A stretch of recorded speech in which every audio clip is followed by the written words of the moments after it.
Fala pessoal, sejam bem-vindos a mais um episódio do Amigos e Livros Cast. E hoje é mais um daqueles episódios que prometem, porque antes de começar, eu preciso perguntar: vocês curtem romance com fantasma? Porque esse episódio tá meio Ghost, e quem pegou a referência entregou a idade agora. E a nossa convidada de hoje é Bruna Lalesca, escritora, psicóloga e Wicca, que, como ela mesma diz no perfil dela, acredita que as palavras são a nossa maior fonte de magia, capaz de ferir e também de curar. Seja muito bem-vinda ao Amigos Livros Cast, Bruna. Oi, gente, muito prazer. É muito, muito legal estar aqui. É o primeiro podcast que eu participo, então estou bem animada. E vamos ver, vai dar tudo certo. Muito Com bom. certeza. Vamos dizer assim, Bruna, a gente gosta de saber como começou a sua história com a leitura. Se começou muito cedo, se foi na adolescência, quais são suas primeiras lembranças assim de hábito de onde começar com a leitura? Então, eu lembro que quando eu tinha, assim, uns 13 anos, eu coloquei na cabeça que eu queria ler. Eu nunca tinha lido um livro, mas eu coloquei que eu queria ler. E eu lembro que eu fui numa casa de uma amiga minha, e a mãe dela tinha aqueles livros de banca de jornal, que eu acredito que seja até proibido para menor de idade. E eu lembro que ela falou assim: "Olha, tu pode ler esse daqui se tu quiser, e esse aqui não tem cenas muito pesadas". E eu lembro que eu li, era um romance de uma moça que se apaixonou pelo veterinário. E na época não foi o tipo de romance que me atraiu, mas eu falei: "Bom, ok, vou tentar outras vezes". E nessa época, foi a mesma época de Crepúsculo. Então, como muita gente, eu comecei a gostar realmente de ler por conta de Crepúsculo. Aí eu lembro de ver o filme e ficar completamente hipnotizada no filme, e eu falei assim: "Mãe, eu quero ler o livro". E a minha mãe, que nunca tinha gasto dinheiro com livro a vida inteira comigo, ela falou assim: "Olha, eu não vou pagar valor no livro que você não vai ler. Então, assim, tem uma amiga minha, ela vai tirar um xerox e você vai ler o xerox, tudo bem? Tudo bem". Eu acredito que aquele xerox deu muito mais caro do que o livro, Muito É mais isso que eu ia caro. falar. e aí me veio um xerox, assim, que era nossa, Um tinha umas TCC, né, Bruna? CC, e assim, eu devorei em um dia. E a minha mãe ficou assim: "Eu não acredito que você leu". Então o amor realmente pela leitura começou em Crepúsculo, que foi ali que eu falei: "Cara, é isso aqui eu gosto". E aí, a partir dali, eu começava a pegar minha mesada, o dinheiro que eu recebia, e comecei a comprar livros, e todos no mesmo estilo, que hoje a gente tem o nome de romantasia, mas na época era romance com vampiro, romance com fantasma, era essa pegada. Entendi, então já vem desde do começo essa pegada Vem, mágica aí da fantasia. vem. Muito bom. E teve algum outro livro além de Crepúsculo que te marcou nessa época, que você se lembre, assim? Ó, antes de Crepúsculo, eu gostei muito de um livro que eu li que chama A Dança da Floresta, e eu soube que esse livro ele foi até reeditado e lançado por uma outra editora. Tive minha fase de Anjos, de Fallen, Sussurro, mas o livro que mais marcou, assim, pra mim foi A Mediadora, da Meg Cabot, que também é um Uhum. livro com fantasma. E ali eu sinto que eu me identifiquei muito com a protagonista, é um livro super leve de ler. Então a mediadora pra mim por muito tempo se tornou uma referência de escritora, de estilo de escrita. Eu falei: "Puxa, é isso, se eu um dia for escritora eu quero escrever como a Meg Cabot". Gosto Eu muito dos até livros ach também. Eu peguei essa fase boa dela também. Eu só não li a Mediadora, mas eu li tanta coisa dela, mas a Mediadora eu não li. Nossa, eu pra a mim é um dos melhores. não, inclusive, Bruna, quando a gente conheceu o seu livro, lá na Free Fantasy, eu até quando você falou: "Ah, é porque tem um fantasma, tem uma moça", eu falei assim: "Gente, me lembrou um pouco a Mediadora", apesar de eu também não ter lido, mas eu conheço muita gente que gosta e a gente sabe, né, que é um romance também com fantasmas e tudo, então, eu acho que uma das referências que a gente tinha ali, naquele momento, foi a Mediadora e agora tá vendo que também pode ter sido também uma dessas inspirações, né, Bruna? Legal. Uhum. E só para comentar um pouquinho sobre a Fly Fantasy, foi muito interessante aquele dia. Eu nunca tinha ido nesse evento. Eu não sou assim mergulhada na fantasia, eu leio algumas coisas. E aí o Rafa me convidou para ir nesse evento, ele já tinha ido pro ano. Aí fomos e tal. Quando começou o pessoal com os pitches, o seu acho que foi o segundo ou foi o terceiro, eu não me lembro. A hora Foi que o tudo terminou, eu segundo. falei, Rafa, eu preciso ler esse livro. Foi assim, tipo, todos os outros, alguns eu achei meio confusos, a pessoa estava com muita vergonha. Terminou, eu falei, Rafa, eu preciso ler esse livro. Aí quando no final você ganhou o. Ai, eu esqueci o nome O do. pitching. O pitching O lá, que era pitching, a votação, o eu falei, prêmio. sabia. Porque a É. apresentação foi muito E aí, dinâmica depois. Perdão, eu pode tive falar, a Bruna. sorte de participar do pitching do ano passado também, só que no ano passado não teve premiação. E aí, esse Uhum. ano, eu fui a única do ano passado que se apresentou, que pôde apresentar esse ano, então vencer o pitching pra mim foi, nossa, incrível, foi Ah, incrível. que legal. Nossa, não, a gente não sabia disso. Muito bom. A gente ficou muito feliz também, Bruna, porque, assim, pessoal, só pra gente contextualizar quem tá nos ouvindo. A Free Fantasy, ele é um evento que acontece anualmente, ali no mês de abril, mais ou menos, ali no, perto do metrô Ana Rosa, aqui em São Paulo.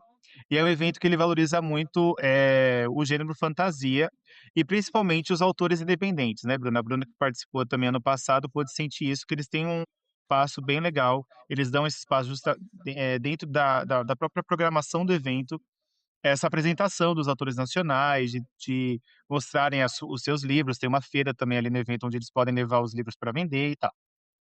E nesse ano, o que eu achei interessante, Bruna, porque eu estava no ano passado, que esse pitching ficou mais para o final do evento.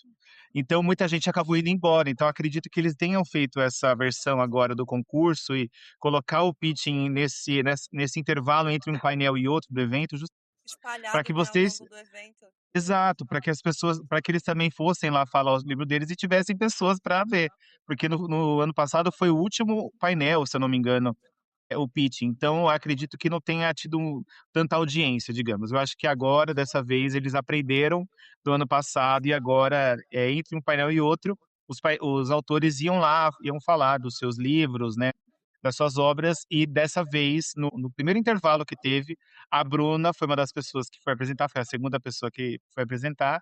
Bruna, conta um pouco pra gente dessa experiência, já que a gente tá falando um pouco desse momento, como foi pra você, assim? Então, é engraçado, né, porque antes de subir no palco eu sempre fico muito nervosa, muito nervosa. E todo mundo que me vê quando eu subo diz assim: "Nossa, mas não parece que você estava nervosa", porque quando eu subo no palco, eu não sei o que acontece, eu acho que tira aquele monstro na cabeça que a gente imagina de como é estar lá, e eu olho e falo: "Isso, então tá tranquilo, eu vou falar daquilo que eu falo todos os dias". Então foi muito natural, assim, pra mim.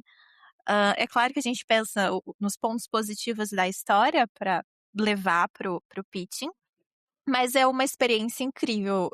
Vencer o pitching no final, sabendo que tinha autores tão incríveis, a sensação é surreal. É alguém falando Uhum. assim: "Bruna Lalesca", eu falo: "Puxa, sou eu, Você sei fica lá". assim, nossa, sou eu. Eu mesmo, mereci.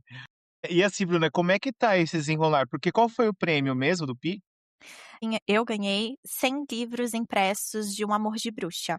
E aí eu já estou conversando com a gráfica, eu pego esses livros daqui uns 20 dias, que são os livros que eu inclusive vou levar para a Bienal de São Paulo, que eu vou participar. Que Então, assim, legal! ao invés de desembolsar a grana para comprar os livros para a Bienal, agora eu já tenho os livros garantidos. Já tem um lote ali garantido. Que Boa. legal. Parabéns, Bruna, mais uma vez aí pela conquista. Obrigada. E você vai todos os dias ou vai alguns dias? Eu vou todos os dias, eu tenho hotel lá perto. Eu sou de São Paulo, né, o caminho da minha casa até a Bienal geralmente leva 1h30, 2 horas. Eu falei: "Não, esse ano eu quero atravessar a rua e tô dentro da Bienal", então eu vou Nossa, sim, todos os dias. Ah, legal. Vamos ver se a perfeito. gente se encontra lá então, porque eu acabei não comprando o livro no dia da Fly Fantasy. Eu li no Kindle, mas eu quero comprar um exemplar depois, então eu vou te procurar lá na Bienal. Bom Por saber que você favor. vai estar lá. Bruna, a gente quer saber um pouco agora sobre em que momento você deixou de apenas consumir histórias e percebeu que queria criar as suas próprias. Então, eu acho que teve vários momentos. Como eu falei do Crepúsculo, ali eu comecei a escrever fanfic de Crepúsculo, que eu queria me ver na história, então foi os primeiros rabiscos, os primeiros rascunhos. Depois disso eu comecei a criar algumas outras histórias, mas olhar para isso de uma forma profissional veio ali quando eu já estava na faculdade de psicologia, porque eu escolhi psicologia para ser escritora. A ideia nem era trabalhar como psicóloga, acabei me apaixonando pela Interessante. profissão ao longo da faculdade, mas a ideia era: eu quero entender como as pessoas funcionam para construir personagens mais elaborados, que convençam mais as pessoas.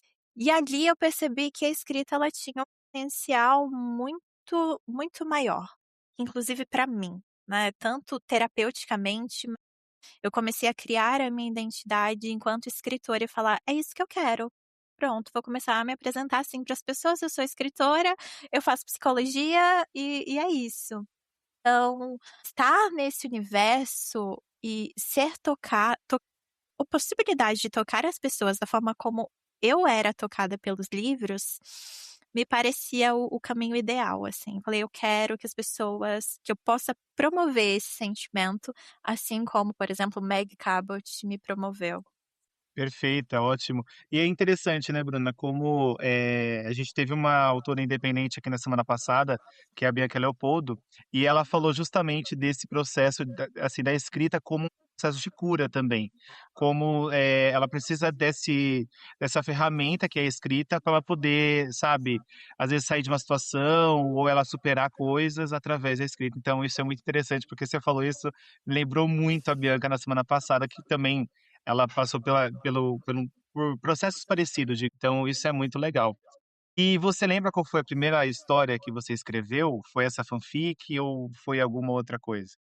Então, o que eu me lembro, assim, que eu posso dizer oficialmente, foi uma história de anjos, que ela foi publicada e depois eu tirei, porque eu falei: "Não, eu preciso melhorar isso daqui". E tem, assim, descobri recentemente que algumas pessoas até têm essa cópia que chama Deixe-me em Paz. E foi um livro que, assim, ele tem muito de mim. E claro, todo livro vai ter um pouco do escritor, mas foi completamente inconsciente. Então, quando a gente lê depois, fala: "Nossa, isso aqui estava revelando uma coisa minha, nem era do personagem, não tinha nada a ver com o personagem". E eu tenho essa cópia, deve ter, assim, 5 pessoas no planeta deve ter essa cópia.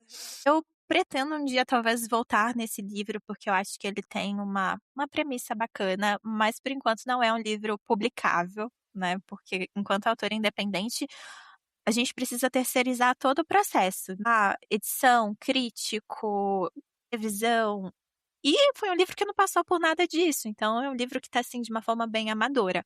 Ao mesmo tempo que eu entendo que ele serviu como um dos degraus para eu continuar escrevendo e ser a autora, escrever os livros que eu tenho hoje. Então eu sou grata por esse livro, mas eu entendo que ele ainda tem muito que melhorar.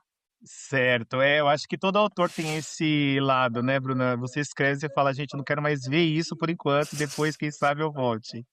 Mas quando você está escrevendo, você sempre mostrou os textos para outras pessoas, ou você escreve ali escondida, publica e seja o que Deus quiser?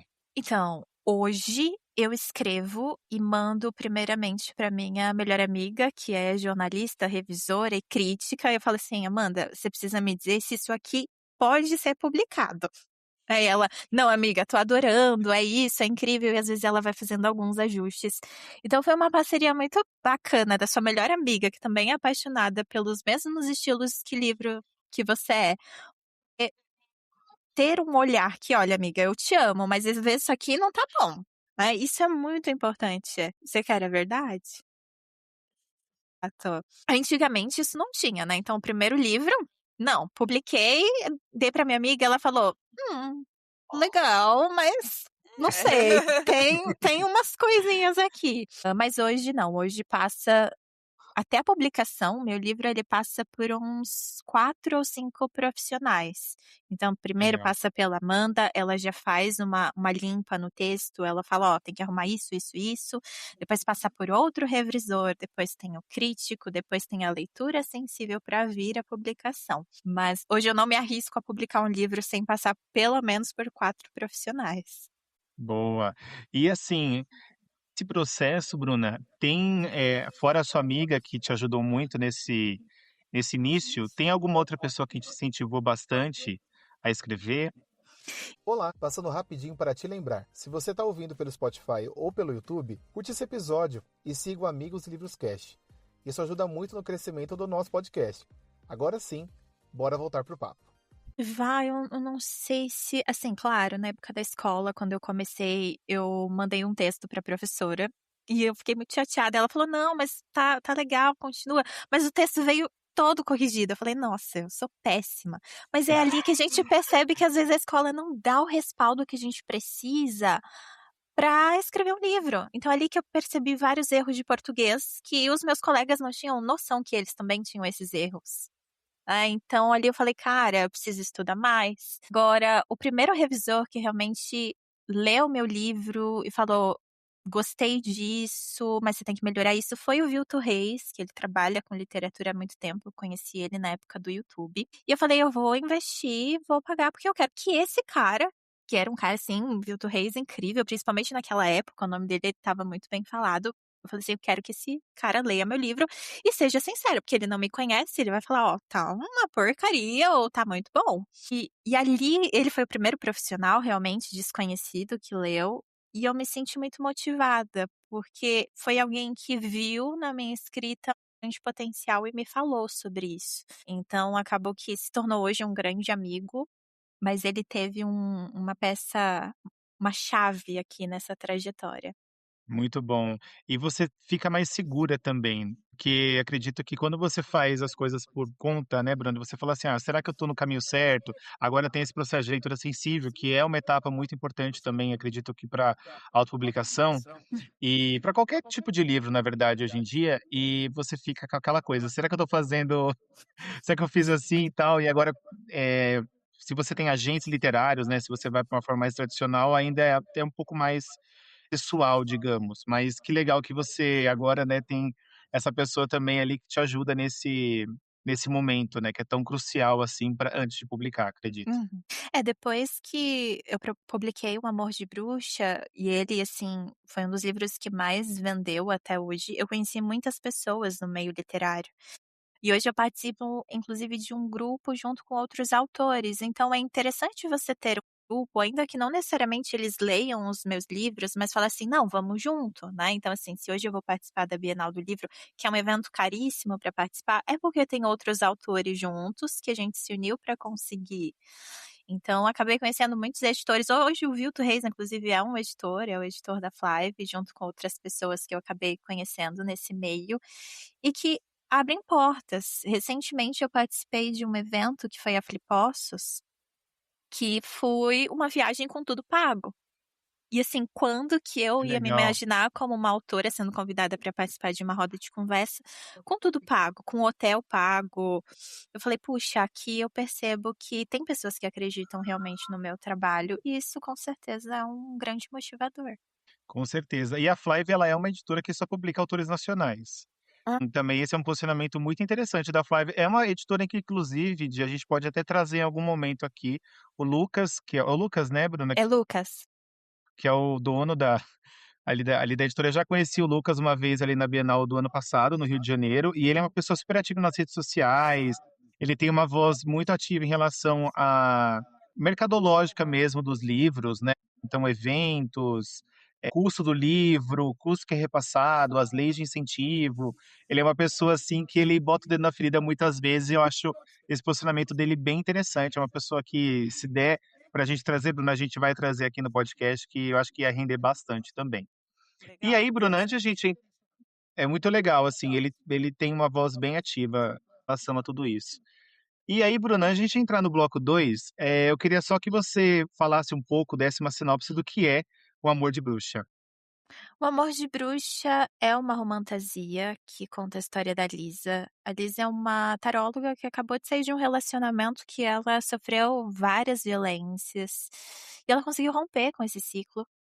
E para recomeçar, ela compra um sebo no centro da cidade de São Paulo, e ela se muda para esse sebo e descobre que o lugar está assombrado pelo fantasma de um italiano bonitão. Então, é aquela romantasia de entretenimento, mas que também traz algumas provocações sobre o que é amor, o que porque hoje eu sinto que a gente vive numa era que as pessoas romantizam muito violências e a gente vê muitos livros e tudo bem, né, a gente tá falando de uma parte dentro da fantasia, mas que romantizam: "Ai, ele sequestrou ela, ai, ele forçou ela". Não, eu quis mostrar que o amor ele pode ser saudável e ainda assim lindo, e ainda assim nos ajudar a curar feridas que às vezes nem foi aquela pessoa que causou.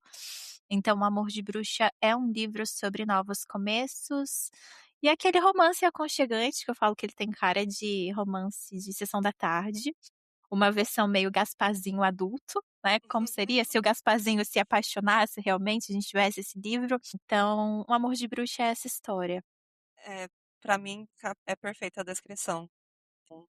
Eu li acho que logo depois do evento, e ele tem muitas camadas.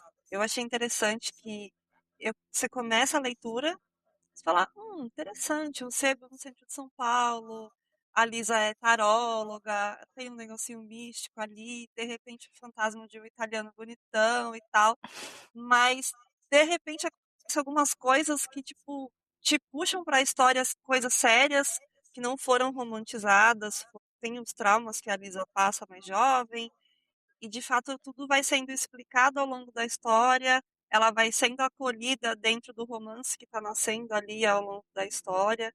E eu achei toda essa construção muito bonita, porque de fato você tem a superação de um passado traumático, de coisas ruins que aconteceram, amor nascendo ali ao longo da história, sendo construído, e muito claro todo esse acolhimento de que eu acho que falta muito disso ainda, né? Tipo, acalmar a pia, não é só isso, gente. Às vezes você precisa também de um acolhimento, de alguém que realmente te escute do que das suas dores e te acolha e não fique te criticando ou tentando justificar as suas dores. E isso eu achei que foi muito bonito de trazer todo esse acolhimento dentro de um romance com um fantasma. Sim. Hoje, enquanto psicóloga, eu trabalho muito com mulheres em relacionamentos que têm dependência emocional.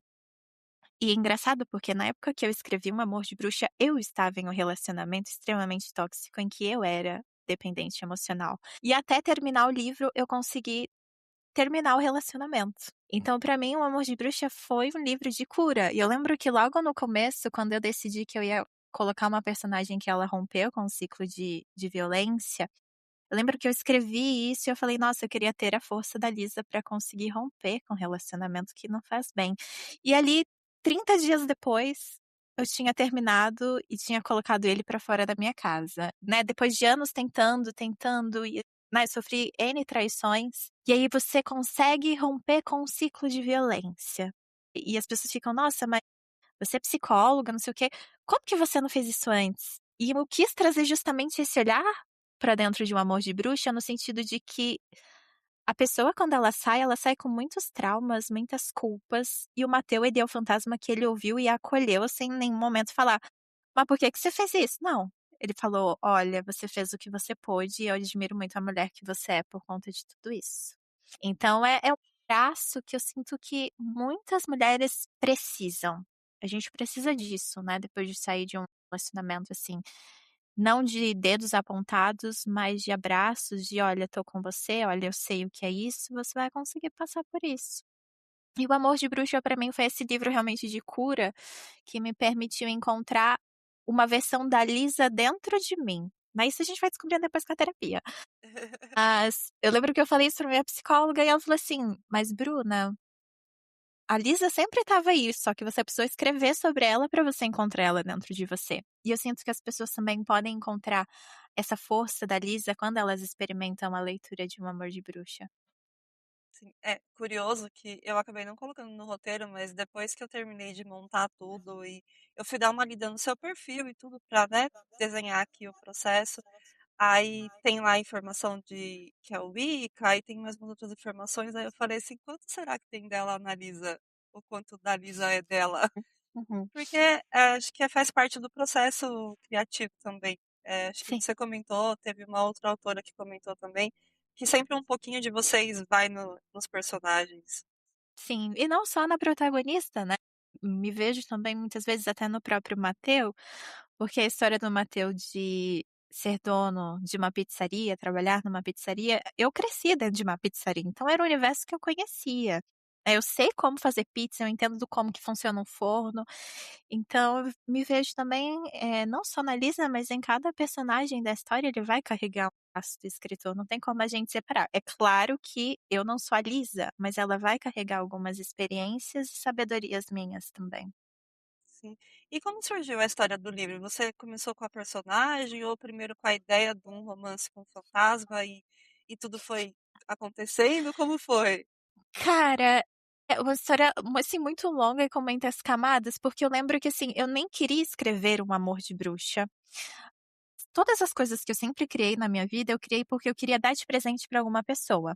E meu aniversário estava chegando, a gente estava, assim, uns 2 meses do meu aniversário, que é em julho. tipo uma época assim, de agora. E eu falei, nossa, eu queria dar pros convidados livrinho, assim, só que tem que ser algo curto. A ideia é algo curto Hum. pra eu dar de presente, né?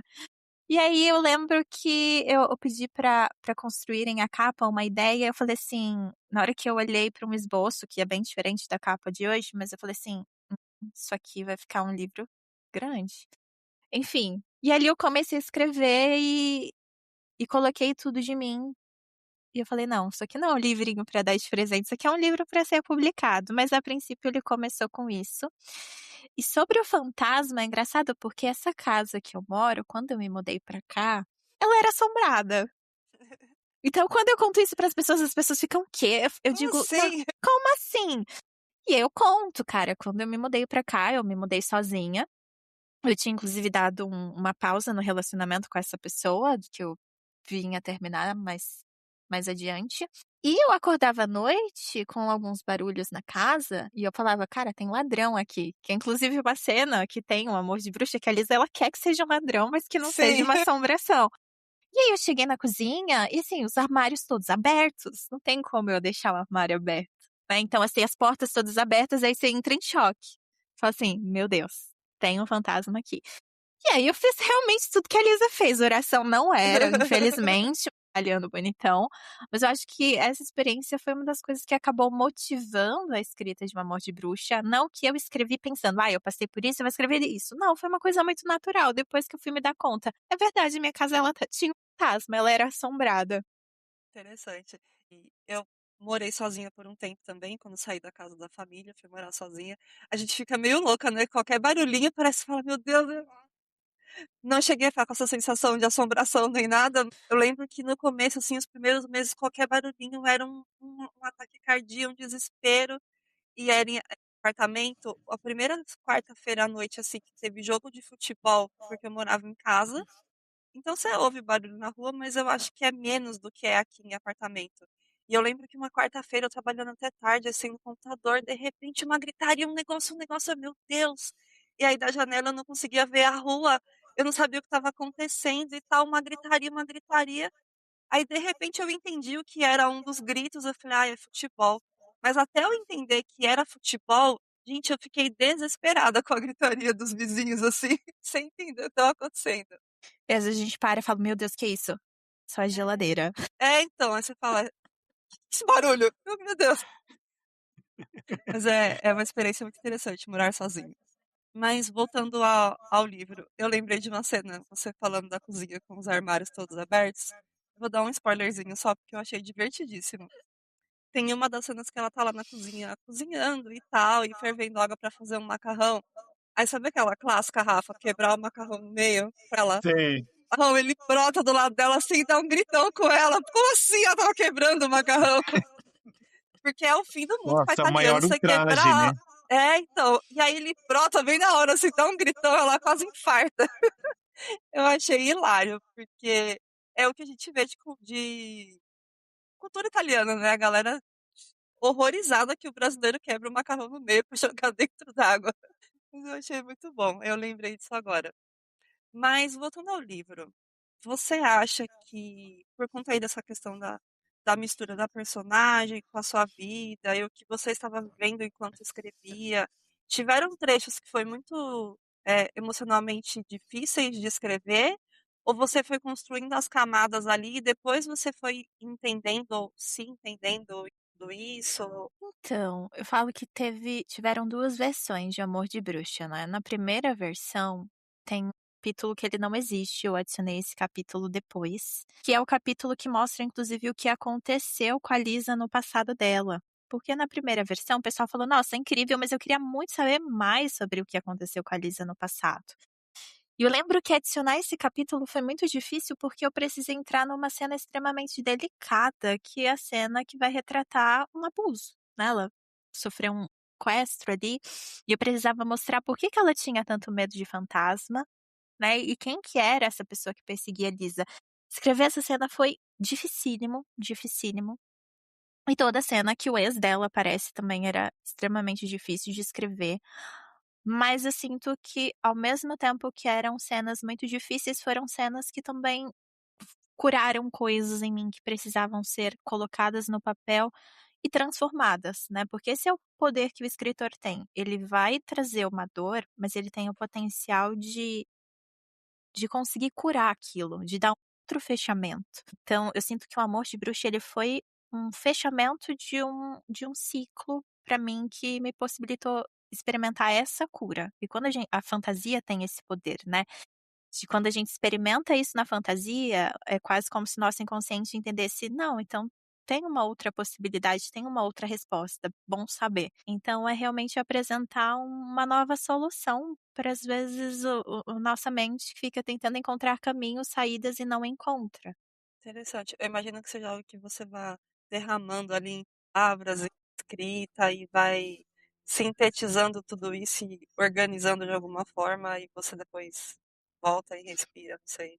É, e é muito interessante, na terapia eu tive sempre muita sorte, porque todas as minhas terapeutas adoravam levar os meus livros para terapia. Então elas falavam: "Traz o livro, tem coisa lá pra gente trabalhar". E aí por mais que, né, sou psicóloga, acredito que eu tenho muito conhecimento sobre mim mesma, mas quando você leva um material desse para terapia, é tão rico, e aí o profissional ele consegue pegar nos seus pontos cegos, né, e falar assim: "Espera aí, mas o que que é isso aqui?".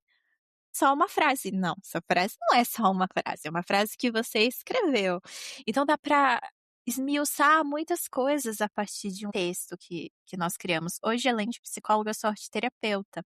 Ou seja, eu gosto de colocar a galera para escrever também, para pintar quadro e fala assim: Legal. "Vamos analisar isso?". E aí, geralmente as pessoas falam: "Nossa, uma coisa mó bobinha, você quer que eu escreva um texto?". E depois todo mundo sai chorando depois de escrever o texto, fala: "Nossa, é isso". Então, a arte ela tem um potencial de nos transformar, mas também de ensinar coisas sobre nós que a gente não se dá conta. Sim, muito interessante. Eu fiz acompanhamento psicólogo por alguns anos também, e eu sempre li muito. E aí eu lembro que na época eu estava lendo Brené Brown, eu acho. Eu estava lendo A Coragem de Ser Imperfeito em uma das etapas assim do acompanhamento psicológico. E foi um livro que eu cismei de riscar muitos trechos, de marcar muita coisa. Eu não tinha muito esse hábito antes. E aí, quando eu terminei o livro, a psicóloga, deixa eu levar ele? Deixa eu ver tudo que você marcou. Sim, porque é E aí riquíssimo foi. isso. Aí ela levou e depois voltou em algumas sessões, a gente foi conversando tudo. Aí ela, então, esse trecho aqui por quê? Qual foi a sensação? Por que que você marcou isso? E aí foram gerando vários assuntos em cima do que eu fui grifando do livro ao longo da minha leitura. Eu achei bem interessante também. Apesar de a minha psicóloga na época não ter o hábito da leitura, mas ela pegou esse especificamente para acabar lendo alguns trechos porque ela queria entender e trazer para a conversa de volta com a gente. E aí o legal é que recentemente eu encontrei com ela, a gente estava conversando, tal, que ela mora perto de casa, e aí ela estava me contando que estava num clube de leitura, que tinha pegado firme na leitura e tal. Eu achei muito legal também esse lado que ela não tinha explorado ainda. Ela pode Ana, muito legal tudo que você comentou, a respeito do Amor de Bruxa, inclusive de igual na semana passada, eu já tô de olho aqui já no tá livro da salvando. Bruna, eu tô salvando aqui para depois eu colocar também no meu Kindle. Eu fico Bruna, eu queria lendo, comentar Bruno. um pouco. Peraí, eu fico lendo, Bruno, alguns livros assim de lançamento independente, de autoras que às vezes eu vou conhecendo e tal. Aí eu fico, Rafa, põe na lista, Rafa, põe na lista. E aí semana passada a gente gravou com uma colega que eu conheci num grupo de corrida de rua. E aí ela fez tipo um grupinho ali de leitura coletiva e tal. E continuamos conversando, quando ela lançou o livro dela, que foi a primeira publicação independente dela, fui lá, li o livro e tal, adorei, vamos trazer ela. Aí marcamos com ela semana passada. Aí durante a conversa com ela, o Rafa foi ficando mais instigado ainda, aí ele, gente, tô aqui comprando o livro, tá? Agora ele fez a mesma coisa com o seu. Porque aí, né, Bruna, eu acho que nada é melhor do que o próprio autor falar do seu próprio livro e a gente ficar ainda com mais vontade de ler. Então, com certeza, já tô aqui na página dele. E eu queria voltar um pouco, Bruna, porque assim, eu sou muito fã de fantasia. A Di gosta mais de romance, ela vai pra pegada um pouco mais ali, desenvolvimento pessoal e tal. Eu gosto de muitos de livros de fantasia. E agora, romantasia é o gênero do momento, né? Muitos livros de romantasia hoje em dia. Antigamente eu também sou da época do Fallen, Sussurro, inclusive Sussurro, Bruna, eu amo também. A gente pode até fazer um capítulo só Episódio dele. só disso. Pode contar comigo pra gente fazer. Inclusive, eu quero reler ele esse ano, porque na época que eu li Sussurro foi realmente um curto, assim. E, então, por conta de tudo isso, mitologia, eu adoro também o Percy Jackson, né, o Rick Riordan, daquela coisa que ele traz, que eu acho fantástico, e a forma como esses autores conseguem trabalhar a mitologia, não de uma forma clássica, mas adaptada à nossa realidade de hoje. Então, eu acho isso muito interessante. E os seus livros, eles têm muito forte essa presença também, de mitologia, de magia, seres mágicos. O que mais te fascina nesses universos e digamos, essas características? Olha, eu acho que o que pega tanto pra mim quanto pra muitas pessoas é um fator que é muito inconsciente, né. Então, assim, anjo, vampiro, deus grego, geralmente cada personagem ele vai trazer um arquétipo, né, que tá dentro do nosso inconsciente coletivo e que chama a nossa atenção, a gente não sabe exatamente por quê. E, assim, tenho N respostas, mas desde sempre, nunca curti o romance água com açúcar. Ele é um CEO e ela entra na empresa dele.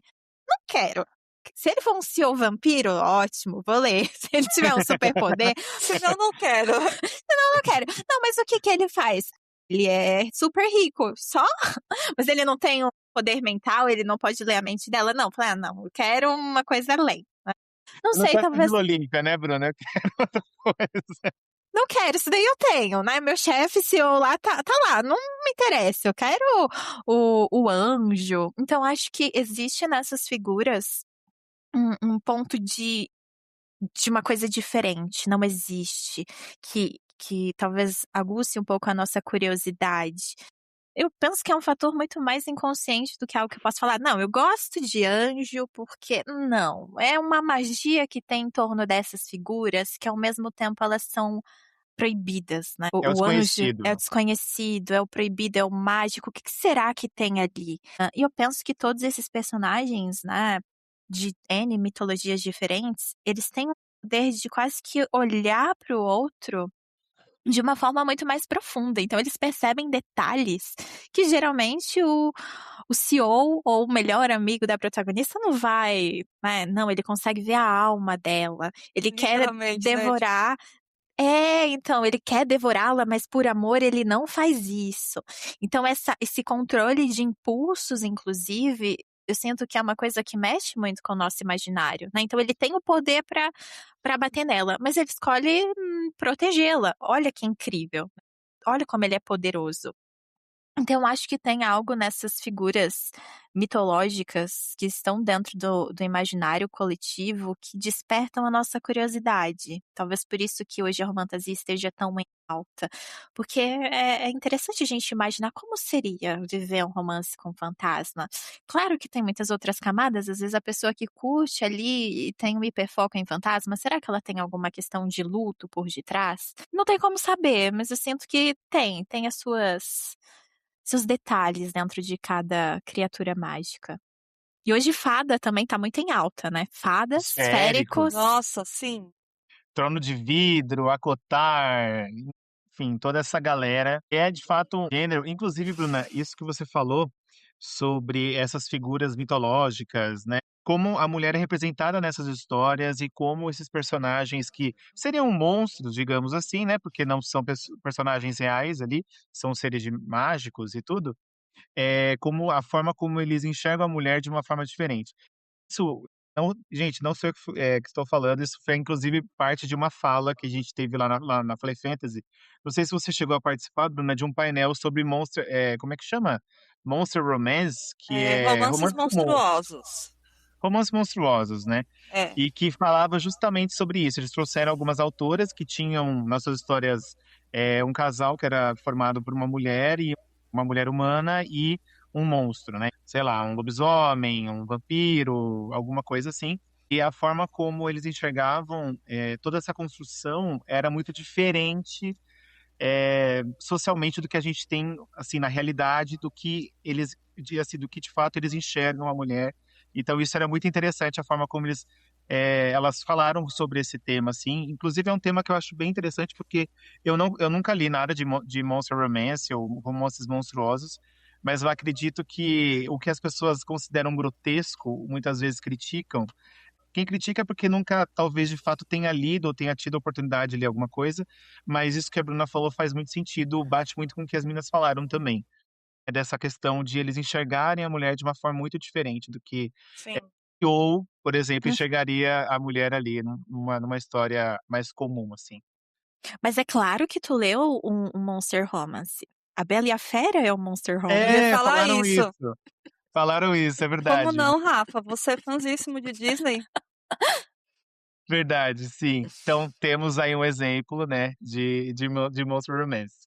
Bruna, você falou um pouquinho sobre, a questão que as histórias, elas carregam também toda uma questão, de psicologia mesmo, né. Muitas vezes a história que a gente quer contar, às vezes tem muito a ver com a gente, do que com, de fato, somente com aquela história. Eu acredito que seja por conta de uma bagagem, né, que a pessoa tem ali para poder escrever aquela história, porque só pode escrever aquilo que você conhece ou que você vivenciou e não, né, não vem uma estrela cadente, bate na sua cabeça e fala: "Gente, vou escrever uma coisa que não tem nada a ver".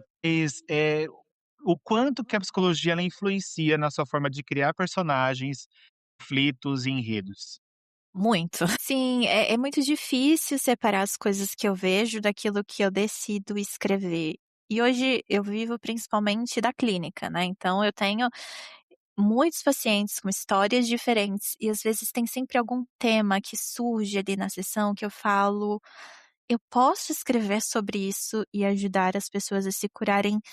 Claro que também não quero ser prepotente e falar: "Meu livro vai curar o mundo", não, mas o quanto eu consigo provocar algumas reflexões dentro daquilo, né. Então eu lembro que esses dias mesmo eu tô escrevendo um livro novo, eu estava conversando com uma paciente que era uma questão de luto, e eu pensei: "Puxa, eu vou trazer isso para dentro do livro, porque eu acho que é importante", principalmente depois da gente vir de uma pandemia, né, a gente ainda tá no período pós-pandemia, que muitas pessoas perderam uma galera e aí, como que a gente fica depois de perder uma pessoa numa pandemia? Qual que é o resultado da construção disso? Então, a protagonista do meu livro novo, inclusive, ela perdeu a mãe na pandemia.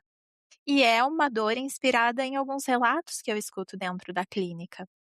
E eu penso: "Puxa, tem muita gente que perdeu parente e que essa dor tá ali, porque talvez não pôde ser vivenciada, ainda mais na época da pandemia, que até velórios foram suspensos, então é uma época de muita dor e que eu quero trazer isso no sentido de marcou muita gente, é preciso a gente falar disso ainda, não é porque a gente tá já em Sim. 2026, nós estamos em uma pandemia que superamos, não, tá ali. Então é uma ferida na história do mundo que eu penso que é muito importante termos livros que façam essa referência à pandemia. Por mais que seja romantasia, né, eu acho que dá para trazer esse tipo de tema profundo, pra gente falar de uma dor que é tão humana, E tão recente. tão recente. Pandemia mesmo foi suavizar final de 2022, início de 2023, por ali até metade de 2023, a gente está em 2026, então 2 anos e meio é muito pouco tempo para considerar que está tudo bem, né, muito pelo Uhum. contrário. Bruna, e aí sobre a gente ia perguntar a respeito de como você cria os personagens, se existe um pouco de você em cada um deles, eu acho que essa pergunta a gente já respondeu aí ao longo, de todo o papo até o momento. Mas a sua descrição, quando você fala sobre as palavras, como feitiços antigos e a escrita como ato sagrado de cura, em que momento você percebeu que existe essa conexão? Eu acho que isso sempre esteve na minha história de vidas, só que eu fui tomando consciência há uns 3, 4 anos atrás, né. Então eu sou bruxinha, sou Wicca, e e eu sempre acreditei que as palavras têm poder. Talvez isso tenha vindo até de Harry Potter, né. E dentro da Sim. bruxaria, a gente usa Sim, muitas palavras, né, as palavras têm poder, cuidado com aquilo que você fala, porque realmente a gente pode melhorar muito o dia de alguém ou piorar muito por conta de uma sim, frase mal colocada, de uma entonação.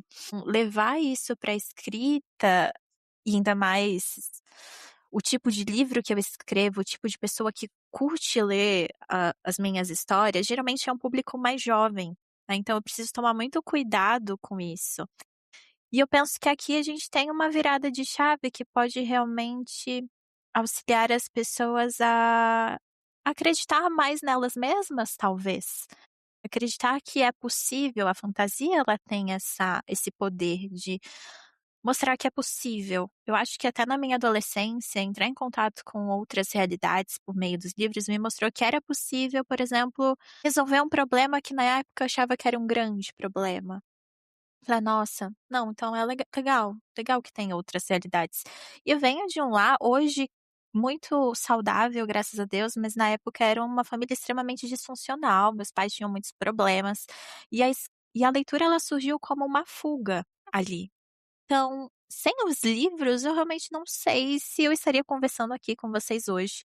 Então eu vejo nos livros potencial de vida mesmo, de mostrar: "Cara, tem mais do que esse mundo que você está vivendo, tem muita coisa que você ainda pode viver". Então, quando eu falo dessa questão da magia, ela permeia um pouco essas entranhas, esses temas.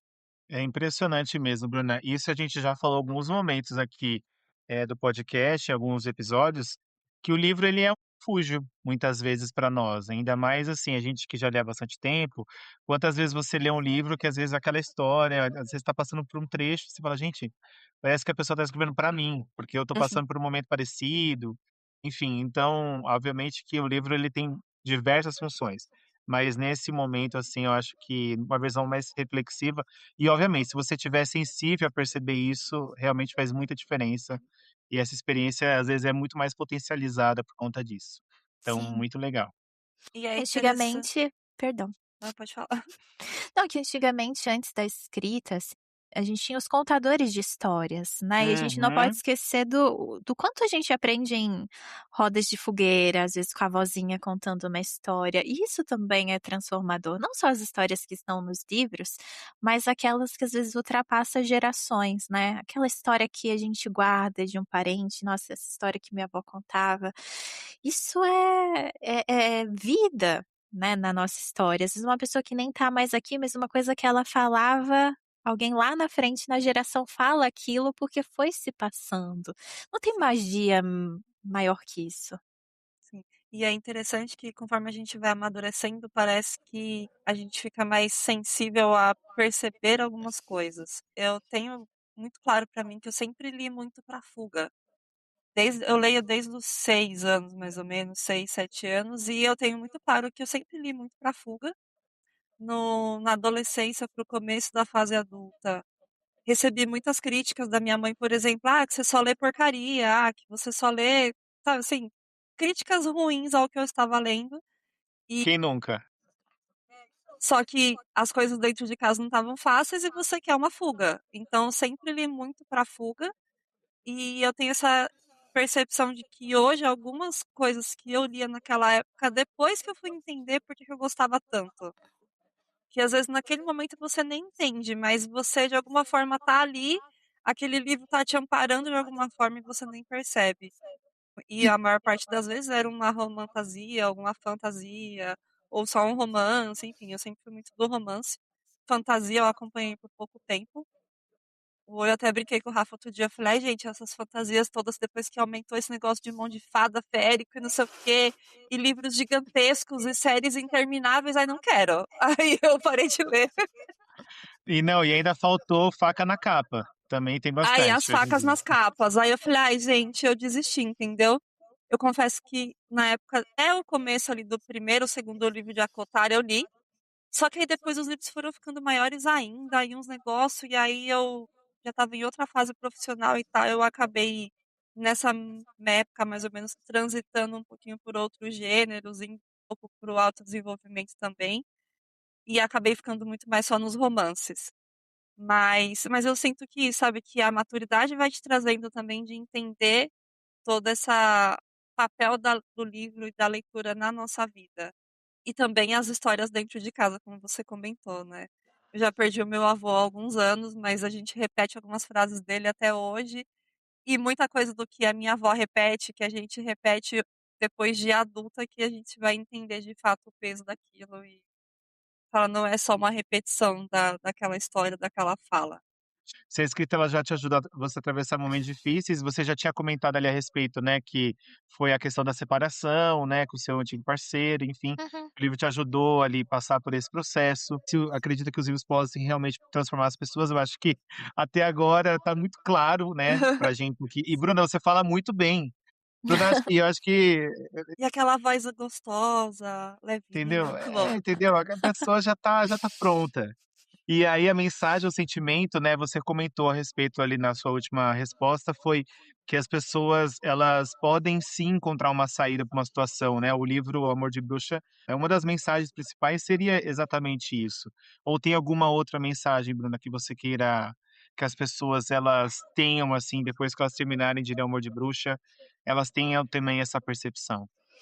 Eu acho que é possível encontrar o amor, né, e um amor saudável e recomeçar.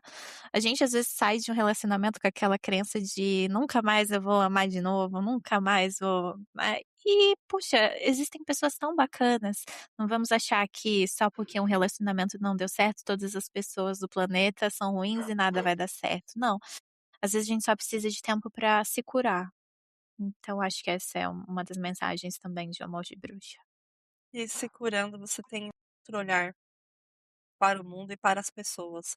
Às vezes você está Exato. carregando um peso tão grande, um sofrimento tão grande ali que você não consegue enxergar no outro o que você está procurando, às vezes porque nem você sabe o que você está procurando, porque precisa primeiro daquela cura interna. Mas vamos falar um pouquinho dos seus outros livros? A gente acabou falando, focando mais no Amor de Bruxa, como foi o livro do Pitch lá do evento, e que também eu já li. E aí queria aproveitar para a gente falar um pouquinho também sobre o Inesquecível, Uma Aventura no Olimpo, porque são 2 livros, e eu inclusive comprei os 2 ontem à noite, quando eu estava fazendo aqui as minhas andanças pelos seus conteúdos, e achei bem interessante a ideia dos livros, né, se você puder comentar um pouquinho também. É, Inesquecível, ele foi o primeiro livro que eu publiquei, né, claro que ele já teve, assim, muitas versões, essa é a versão final dele. E eu comecei a escrever ele quando eu tinha uns 16 anos. Eu publiquei ele aos 19, e aí foi o livro que o Vilto Reis fez a crítica, e hoje, né, ele acabou se tornando esse livro que ele é, e é uma distopia. Eu acho que hoje até, assim, Inesquecível, a nossa protagonista, ela tem 17 anos, eu já tô com 29. Então eu confesso que de um livro para outro, inclusive, eu falei: "Eu preciso aumentar a idade dela, porque eu não aguento mais escrever livro de personagem muito nova, porque vai não fazendo tanto sentido". Mas é um livro de mitologia grega, em que a personagem, ela mora em Vassouras, uma cidade do Rio de Janeiro, e num dia de tempestade, o cavalo dela foge. Manuela vai atrás desse cavalo e acaba esbarrando em deuses, e eles falam, tipo: "Cara, você viu a gente, agora você vai com a gente para o Olimpo, você não vai poder mais ficar aqui". Então eles sequestram ela para o Olimpo e ela descobre que o Olimpo não é só um castelo, mas uma cidade inteira, um mundo inteiro e que está em guerra. E a Manuela, ela ouvia muitas histórias da avó dela. A avó dela dizia, né, contava histórias sobre os deuses, que pra Manu era só invenção. "Ah, não, a minha avó, né, coitada, tá ficando mais idosa, então ela inventa essas histórias para poder capturar a nossa atenção", e ela vai dizer: "Cara, não, a minha avó viveu aqui". Então é uma distopia, e eu trabalho nesse livro, eu falo que de uma forma inicialmente muito inconsciente, mas política, porque não tem como a gente tirar a política, as questões sociais de dentro de um livro. E aqui a Manuela vai se descobrindo ao longo da história, vai descobrindo que os deuses talvez não sejam, assim, tão São bonzinhos, idolatráveis, assim. tão idolatrados. Não, eles são lindos, perfeitos, mas Aham. será que eu posso confiar neles? E aqui ela vai descobrindo um poder, eu quis trazer um poder para ela bem diferente. E ela é uma buscadora, ela tem o poder de encontrar coisas, desde objetos até soluções. Então não é aquele superpoder de soltar raios pelos olhos ou coisa do tipo, mas o que que eu consigo fazer com isso? Ela vai descobrindo, né, "Puxa, o meu poder me permite encontrar uma forma de falar com pessoas e solucionar problemas, por exemplo. E Inesquecível, por mais que eu tenha começado a escrever ele bem novinha, eu tenho um carinho muito grande por ele foi tomando uma dimensão muito maior. Eu tenho um hiperfoco em mitologia grega, mas eu quis trazer deuses diferentes daqueles que a gente vê nos mitos, né. Então, por exemplo, os 2 principais deuses é Apolo e Dionísio, que são é uma romantasia, né, então ela acaba meio que se apaixonando por um, depois pelo outro, é um triângulo amoroso. Mas eles são personagens bem diferentes, né, o Dionísio geralmente as pessoas não conseguem imaginar, não, o Dionísio, mas ele não é só um alcoólatra, não, É o deus aqui do ele vinho, né? é o deus do vinho, não, e aqui ele é super atraente, super despojado. Mas é uma história que também ensina bastante sobre patriarcado, que é uma grande crítica que eu tenho.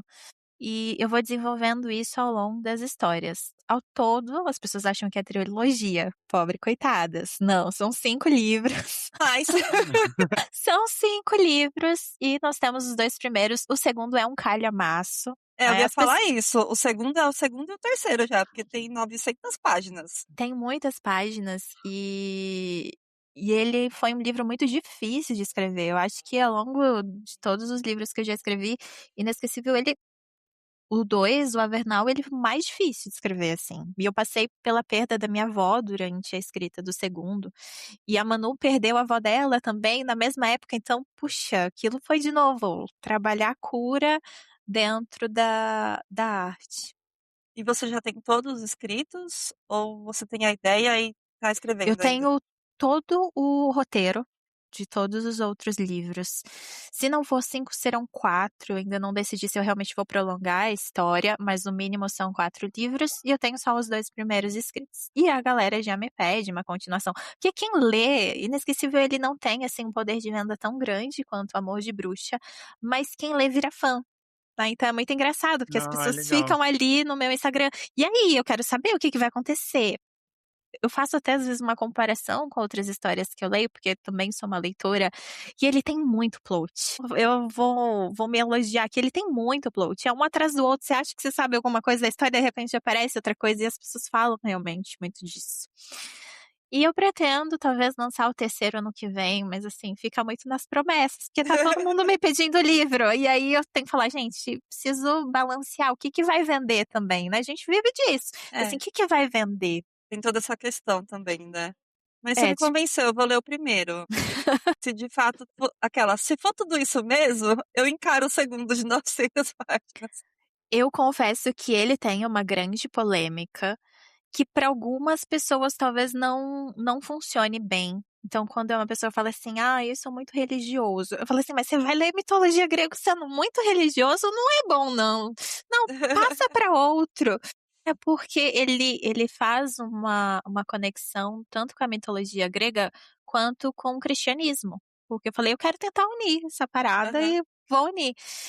Então no Scooby mesmo, às vezes eu acompanho, acho que tiveram 3 desistências de pessoas que falaram: "Não, eu sou muito religiosa, esse ponto aqui pra mim pegou, eu não consigo ir adiante". E engraçado que o crítico, né, ele falou: "Cara, eu achei essa sacada genial, isso aqui é um diferencial que a gente não vai ver em outras histórias". E realmente, eu cheguei a pensar: "Cara, eu vou mudar isso daqui pra não se tornar uma polêmica", porque se um dia isso furar a bolha e meu livro cair na mão, às vezes, de religiosos, eles vão querer tacar no fogo, isso aqui fala: "Não, isso Vão aqui é te jogar na blasfêmia", fogueira. Vão te vão me jogar na jogar na fogueira. fogueira. Então, quando você lê, ele tem um aviso, né, nas primeiras páginas dizendo: "Olha, é uma fantasia, não estou dizendo que é isso que eu acredito, é só uma fantasia". E a galera já teve pessoas, né, cristãs que leram e falou: "Não, eu sei separar uma coisa da outra", mas teve a galera que não conseguiu.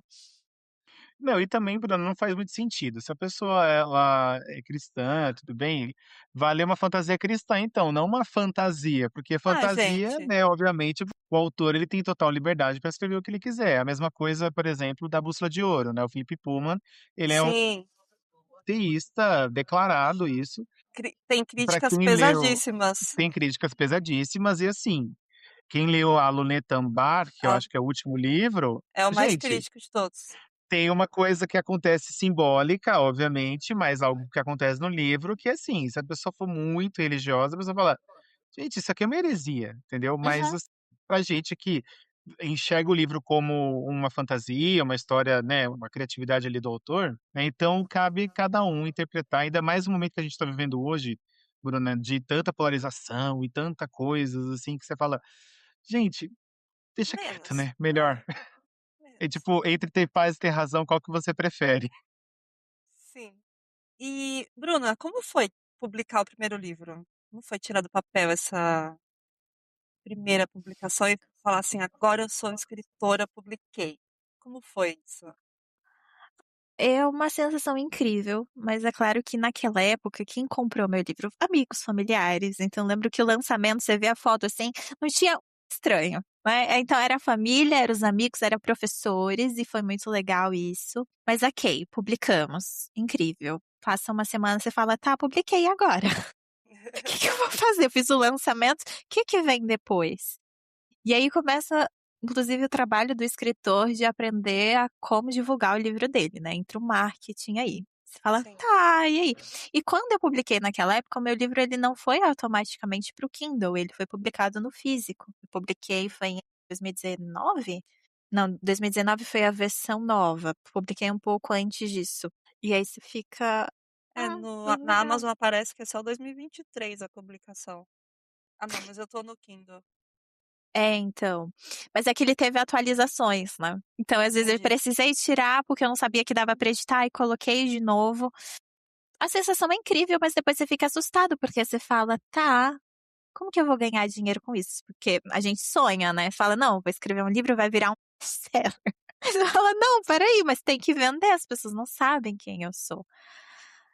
E aí que começa realmente a estudar sobre a carreira de ser escritor e que ela não é nem um pouco fácil. Ser artista no Brasil não é fácil. Eu sinto que o Brasil ele ainda precisa de muitas políticas públicas voltadas para os artistas, não só escritores, mas às vezes, atores, cantores, o pessoal que está começando, porque é uma galera muito invisibilizada, né, então a gente é jogado ali. Tá. Então foi incrível, mas depois veio o "e agora? Foi Como incrível, que eu mas depois a faço?". realidade volta, né? Volta.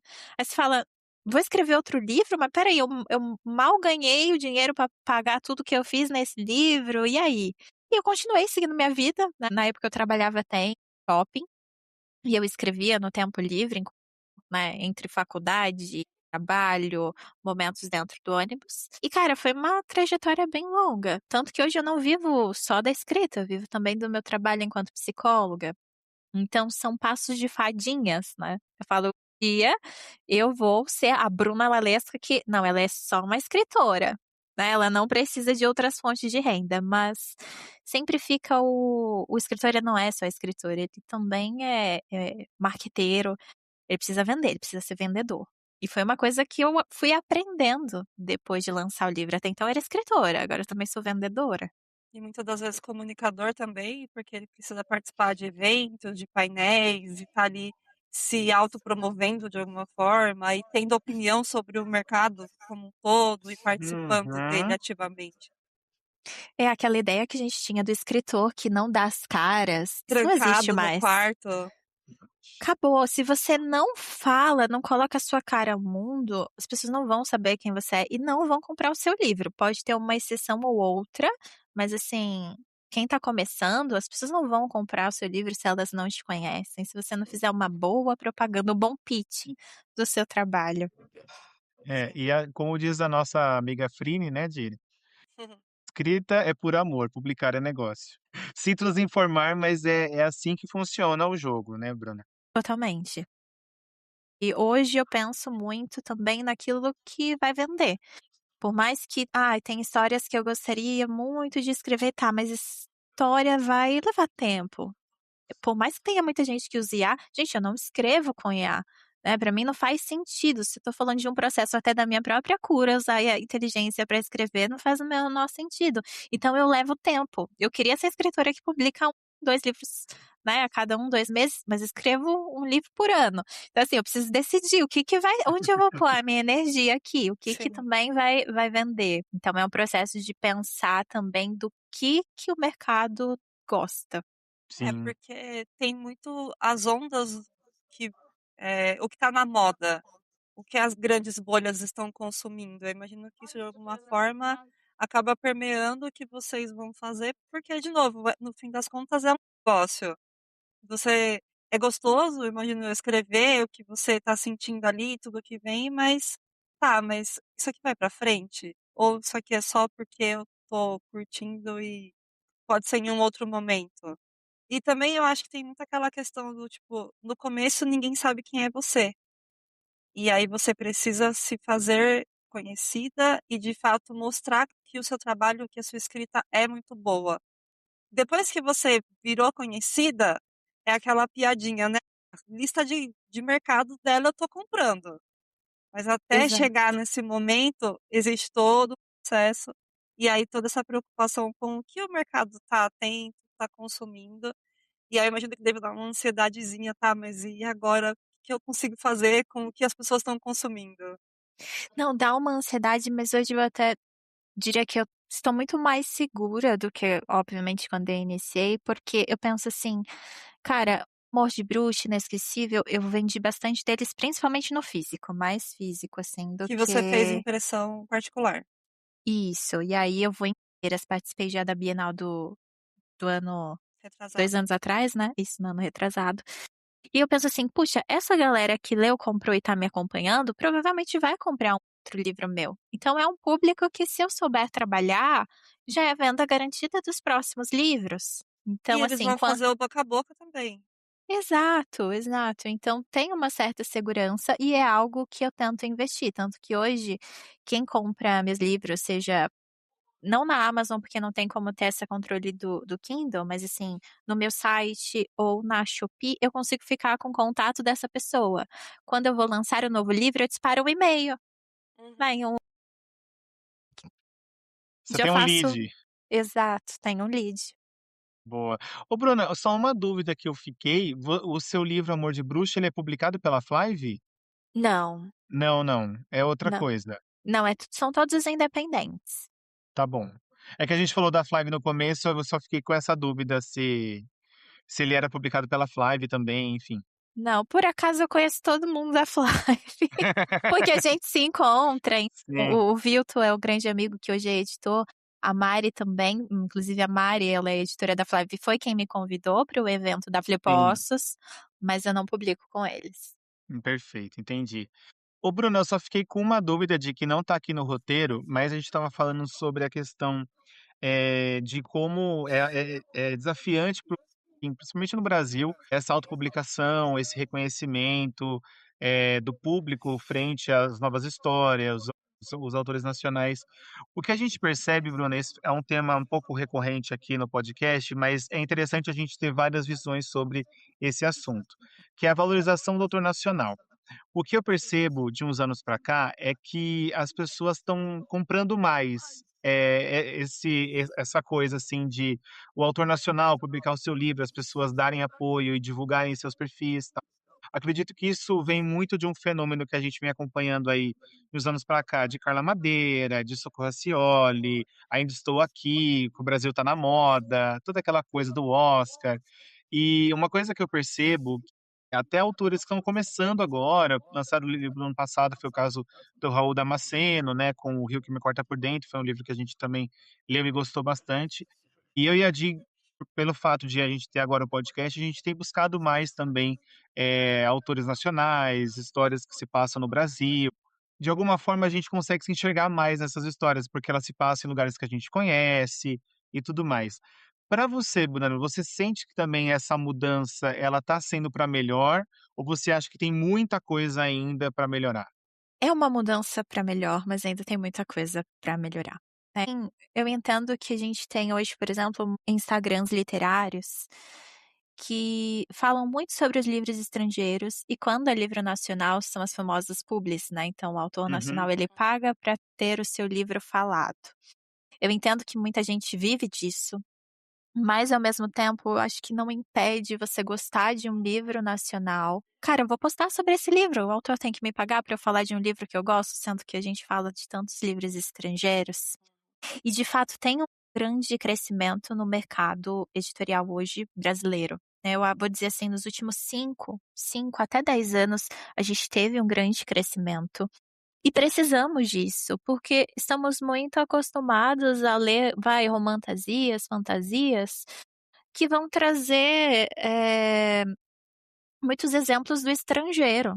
E a gente começa a achar que o estrangeiro é melhor do que o nacional, né, que o Brasil ele não tem referência, respaldo para criar boas fantasias, e nós temos sim. Então, é muito bacana você pegar um livro que é uma romantasia nacional e você gostar e falar: "Cara, o Brasil tem capacidade de um dia, concorrer com grandes nomes da literatura estrangeira". Sim. Mas eu acho que ainda tem muitos passos pra gente avançar, que é conscientizar também a galera de que livro nacional pode ser bacana. Uma galera ainda com a crença de que livro nacional não é bom. Há um tempo atrás eu recebi uma mensagem de uma leitora no Instagram e ela disse assim: "Cara, eu aprendi a gostar de livro nacional com teu livro". Então, puxa, que honra pra mim Sim. ouvir uma coisa dessa, porque realmente a gente tem muito livro nacional bom no mercado, mas que ainda não é reconhecido, tá mais do que antes, mas a gente certamente tem muito caminho pra percorrer. E eu gosto tanto de ver quando um grande Instagram de livros fala sobre autores nacionais, não só porque está sendo pago, mas porque ele leu e gostou. E sair Sim. também da grande modinha, né, dos Sim. grandes au porque a gente tem autores pequenos que também precisam dessa visibilidade. Hoje eu participo de um grupo que é o Off Bienal, eu não sei se vocês ouviram falar Sim, da Off Ouvi. sim. Bienal. Sim. E é um grupo, assim, que começou com uma iniciativa depois do golpe que nós levamos da Bienal de Curitiba, que não Curitiba. aconteceu, né, eu fui uma das pessoas que sofri esse golpe e perdi uns R$7.000 Caramba. nessa brincadeira. Bruna do céu. E aí foi um movimento que colocou os autores nacionais independentes com uma visibilidade muito maior. E o que eles estão fazendo hoje é uma coisa que eu falo: "Cara, a gente precisava desse tipo de movimento", E que é se a galera uniram com mais engajada. força, né. Total, total. E aí eu fui muito contemplada nesse momento, então, assim, às vezes a pessoa falava: "Olha, eu tenho Instagram literário, eu não posso comprar teu livro, mas eu vou divulgar o teu livro pra tu vender o estoque". Tava com um estoque gigante que eu ia levar pra Bienal, eu falei assim: "O que que eu vou fazer? Tô com Uhum. 200 livros parado, né, como que eu vou pagar minhas contas agora?", porque a gente imagina que ia vender pelo menos metade disso. E é caro imprimir também, né, É Bruna, muito. acredito. Muito, muito caro. E agora, com o papel, ele tá cada vez mais caro. E a tendência é que a gente escreva livros cada vez maiores, talvez uma tendência de quem escreve romantasia é cada vez mais páginas, isso vai encarecendo o livro, né. Hoje meu livro maior ele é Avernal, com certeza, a impressão dele para mim está em torno de 45, R$50. Só Caramba. impressão. Só a impressão. E aí tem gente que fala assim: "Ah, eu não vou dar R$50 no livro". Assim, Falar R$50 é nada. só o custo. Exato. Nossa. Não, e acredito que a gente, não precisa nem muito longe, os livros, por exemplo, da Trama, do Brandon Sanderson, custa R$180. E são livros também calhamaços de 400, 500, que é 400 nada, quase 1000 páginas, mais de 1000 páginas, então, realmente é muito caro, e se a gente não tem iniciativas, assim, às vezes de desconto e tudo, por exemplo, a feira da Unesp que teve agora, Bruno, eu fui. E o valor da mesa, uma das pessoas que eu comprei o livro ali, o expositor me falou, R$3.500 a mesa. Exato. Chegar lá e ter um espaço para colocar os seus livros em cima da mesa, mas era R$3.500 para ver É, o livro a 50% de desconto, detalhe. pois é, pois é. A Bienal não foge muito disso, tá, o autor independente, quando ele pega Pior o ainda, espaço hoje, tá uns R$7.000. box, o box ali, Sim, o É o pequen minúsculo. não, não, não, aquele de acho que são 4 metros 4 quadrados. 4 por Uhum. 4, Não, não é nem 4x4, acho que é 2x2. que são vários, assim, né, Isso, que é o espaço pra tu ter um cãozinho bem pequenininho na tua frente e uma prateleira atrás. R$7.000, Caramba. gente. R$7.000. Gente, Meu Deus. é, Então, é pessoal, vamos absurdo. valorizar o autor nacional, vamos comprar bastante livro da Bruna lá na Bienal, para a Bruna conseguir pagar esse custo e ainda ter um pouco de lucro ali para poder jantar, né, Bruna? Digamos assim, Pois é. fazer alguma Não, coisa. eu ainda não pago esse valor porque estou junto com uma comunidade de escritores, né, que é a Legal. fraternidade. Então consegue sair um valor muito mais em conta para nós investirmos. Mas quem já não participa do grupo, hoje eles são também uma editora, mas quem não participa acaba sendo esse valor. É um Absurdo. investimento altíssimo para tentar a possibilidade de conseguir aumentar o seu público num evento grande desse. E, cara, é muito triste, porque assim, eu fui a que mais vendi livro do meu stand no ano retrasado, então éramos em 40 autores, eu fui a que mais vendeu, mas porque a Romantasia tá muito em alta. E aí tu vê um Uhum. colega que pagou a mesma coisa que você, foi todos os dias e vendeu 10 livros. Meu Deus, é muito triste. É muito triste. É muito triste. Num E evento querendo dessa magnitude, vender 10 livros É Uhum. complicado. E assim, Bruna, querendo ou não, gente, Bienal é a maior vitrine que um autor pode ter. Não tem outro evento que, pelo menos que eu desconheça, tá? É nacional, né, Bruna, que tenha de fato assim essa vitrine, essa exposição que, por exemplo, se você vai lá fora, tem lá a feira de Frankfurt, mas até chegar lá, gente, vamos colocar o pé no chão. Você tem que participar da Bienal, não tem como. Se você você é um autor e quer de fato divulgar o seu livro de uma forma massiva, tem que ser a Bienal, não tem jeito. pode E aí, Bruna, para a gente fechar o nosso papo, tem um quadro aqui que a gente sempre pede para as pessoas indicarem 3 livros. Aí pode ser ao seu critério, o que vem na sua cabeça. Puxa, indicar 3 livros. Então, apesar de ser escritora de entretenimento, um dos livros que eu vou indicar nem é um romance, mas é Aurora, O Despertar da Mulher Exausta, muito bom. a Marcela Da Marcela Ceribelli. Ceribelli. Uhum. A gente adora. Sim. Eu acho que eu devia receber comissão de tanto que eu já indiquei esse livro, porque todas as minhas pacientes eu falo, não, você vai ler, a gente vai comentar sobre esse livro durante a terapia. E é um livro que faz você refletir sobre muitas coisas. Eu penso que ele é indispensável não só para a leitura de mulheres, mas homens também deveriam ler esse livro, apesar de, né, o público dela ser principalmente feminino. Pior que, por mais que eu seja escritora de romantasia e entretenimento, na hora que você faz esse tipo de pergunta, eu penso em indicar vários livros de autoconhecimento, livros de psicologia. Mas enfim, vou indicar aqui também um dos meus livros preferidos, que é A Mediadora, porque é um Grande livro que, clássico. bom, por favor, dá pra você assim viajar muito nesse livro, muito nesse livro. E claro, vou vender o meu peixe aqui, ler Um Amor de Bruxa. Amor de Bruxa. Com certeza, tá, Bruna? A gente vai divulgar ao longo da semana, quando a gente for divulgar o seu episódio, vai ter um stories ali com um link para o livro, tá? A gente vai fazer esse jabazinho também. E Bacana. aí, Rafa, pegar o link da Shopee também, porque no Spotify só tem, ou na Amazon só tem o Kindle. Do Kindle. A gente pega o da Shopee também, Bruna, pra você lá, pra gente dar uma Perfeito. força. E tem o meu site também, e quando o podcast ele for liberado dia 8, que vocês falaram, né? É, Uhum, 8 às de Já julho. vai, 18 horas. já vai ter outro livro meu lá que a galera vai ficar sabendo no dia 5, que até então quase ninguém sabe sobre esse livro, que é o livro Então novo. temos lançamento dia 5. Não Olha é só. lançamento, eu vou Não? colocar a capa pra galera, né, saber, mas a pré-venda dele começa em julho.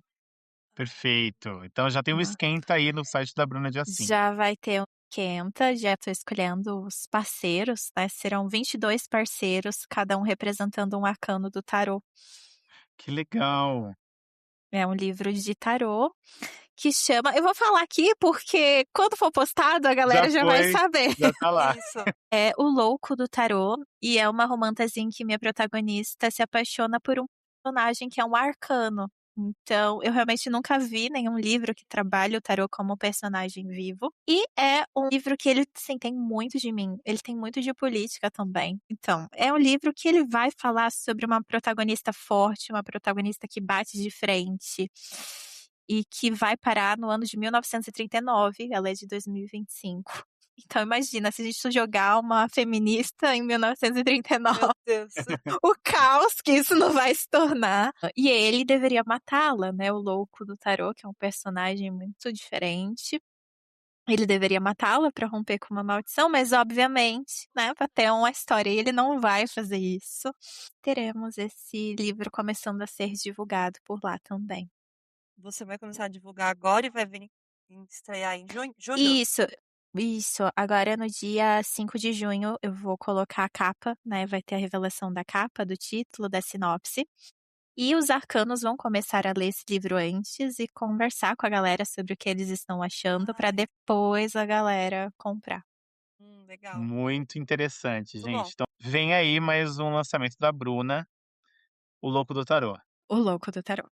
Perfeito. Bruna, infelizmente nosso papo tá chegando ao fim, mas assim, a gente queria te agradecer bastante a sua disponibilidade, a sua presença aqui. Foi muito legal ter a sua participação aqui no podcast, porque foi um papo muito esclarecedor, assim, e essa parte de você contar um pouco a respeito de uma história tão mágica, mitológica e que tem essa coisa mística também, né? É muito interessante. Então, parabéns por ter ganhado o concurso lá no Fly Fantasy. A impressão dos livros, né? Com mais um lote aí que já está garantido para a Bienal, que a gente vai se ver lá também. Com certeza, com certeza. Nossa, muito obrigada por esse convite. Eu adorei, gente. Foi muito tranquilo conversar com Tá vocês. O papo vendo? foi ótimo. Gostei, gostei de verdade. Obrigada, Bruna. A gente que agradece. Foi muito gostoso ler o seu livro. Lerei os próximos também e vou te mandando feedbacks depois. E é isso. O papo foi muito gostoso e espero outros papos. Talvez a gente fale dos outros livros mais pra frente. E se for falar sobre como que é? Monstro? Romance monstro? Romance de monstro? Romances monstruosos. Nossa, depois me envia o link porque eu vou querer ouvir. Eu acho que é um tema muito bacana, realmente. Tá bom, Com pode certeza a deixar. gente te manda sim, Bruna. E Bruna, quem quiser te encontrar nas redes, pode fazer seu jabazinho aí também. Eu estou no Instagram como Magia em Verbo. O Instagram é a rede principal, assim, que eu utilizo. Ainda preciso melhorar bastante meu marketing em outras redes. Então, por lá encontra tudo, link para o meu site, e para outras formas de contato comigo. Perfeito. Depois a gente vai marcar também a Bruna ali dos nossos posts, tá, pessoal? Fiquem tranquilos. E se você não segue a gente ainda, nós estamos no Instagram como @Amigos e Livros Cash, no YouTube e no Spotify. Muito obrigado por nos ouvir até aqui e até o próximo episódio. Tchau, tchau. Tchau, tchau. Tchau, gente.